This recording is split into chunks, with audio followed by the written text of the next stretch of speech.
అందరికీ నమస్కారం అండి. ధనుర్మాసంలో సాధారణంగా చక్కెర పొంగలి దద్దోజనం చేసి దేవుడికి నైవేద్యం పెట్టి ఆ పైన అందరూ తింటాం కదా, పిల్లలు పెద్దలు ఇంట్లో మనం ఎంతమంది ఉంటే అంతమంది తింటుంటాం కదా. అందుకని ఇప్పుడు నేను దద్దోజనానికి ప్రిపేర్ చేసుకుంటున్నాను. ముందుగా ఒక పావు చెరువు బియ్యము కడిగి పెట్టుకొని ఒక గ్లాసు బియ్యానికి 2 గ్లాసులు నీళ్లు వెసర పోసుకొని ఇలా ఉడకపెట్టుకున్నాను.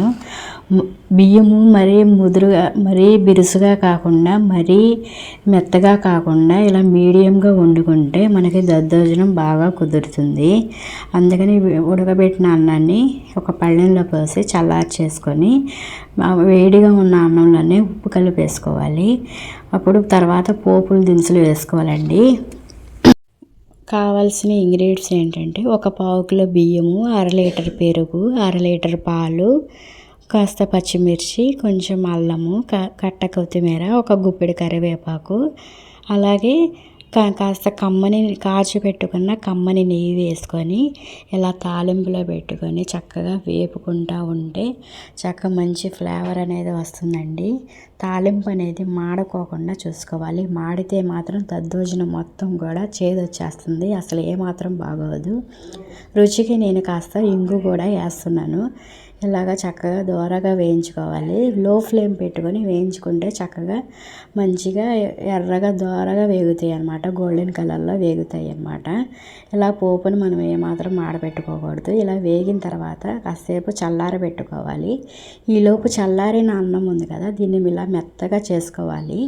మెత్తగా చేసుకున్న తర్వాత గడ్డ పెరుగు ఒక 1/2 లీటర్ ఉంటుంది కదా, 1/2 లీటర్ పెరుగుని ఇలాగ మనము చల్లారిన పోపులో వేసుకొని కలుపుకోవాలండి. దద్దోజనానికి కమ్మని మేగడ పెరుగే కావాలండి. పుల్ల పెరుగు అయితే అసలు ఏమాత్రం బాగా ఉండదు. 1/2 లీటర్ పాలు 2 పొంగులు రానిచ్చి దించేసాను నేను. అలా దించిన తర్వాత ఈ పాలు కూడా ఈ పెరుగులో కలిపిన తర్వాత పాలు కూడా యాడ్ చేసుకోవాలి. చక్కగా పాలు కూడా చల్లారిన తర్వాతే యాడ్ చేసుకోవాలండి. వేడి మీద పోసేస్తే మాత్రం ఇరిగిపోతాయి అన్నమాట. చల్లారినాక మేగడ కట్టేస్తాయి పాలు. ఆ మేగడతో సహా చక్కగా వేసేసుకొని మనము కలిగి పెట్టుకోవాలి. దద్దోజనం చేస్తున్నప్పుడు అన్నం వేడిగా ఉన్నప్పుడు కలిపిన, అలాగే వేడి పాలలో పెరుగు వేసి కలిపిన పెరుగు విరిగిపోతుందండి. కాబట్టి పాలు అన్నం బాగా చల్లారిన తర్వాతనే మనం దద్దోజనానికి ప్రిపేర్ చేసుకోవాలి. అన్నంలో పాలు పెరుగు ఓ చెంచా తక్కువ పెట్టినా కంగారు పడాల్సిన అవసరం లేదు. మామూలుగా ఉజ్జాయింపుగా కలుపుకోవచ్చండి. చిట్ట చివరికి కొత్తిమీర కొంచెం తుంచి వేసుకుంటే చక్కని సువాసన వస్తుంది. అలాగే దద్దోజనాన్ని చక్కగా ఇలాగ మనం ఇలా మిక్స్ చేసుకొని ఇలాగ పాలు అన్నీ కలిపేసేసుకొని అన్నంలో కలిపేసేసుకోవాలి. అన్నంలో కలిపేసేసుకొని కలిపి పెట్టేసేసుకున్న తర్వాత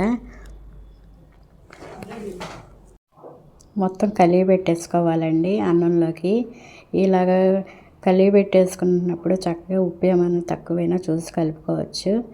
ఇలా కొత్తిమీర మంచి సువాసనే కాదండి, వికారం ఉన్న వాళ్ళకి కూడా కొత్తిమీర ఆకులు తింటే కాస్త వికారం అనేది తగ్గుతుంది. ఇదిగోండి, మనకి ఇలాగ కమ్మనైన దద్దోజనం అయితే రెడీ అయింది. కొత్తిమీర ఆకులు సువాసనకే కాదండి, మన హెల్త్కి కూడా చాలా మంచిది. కమ్మనైన దద్దోజనం ready. Thank you for watching.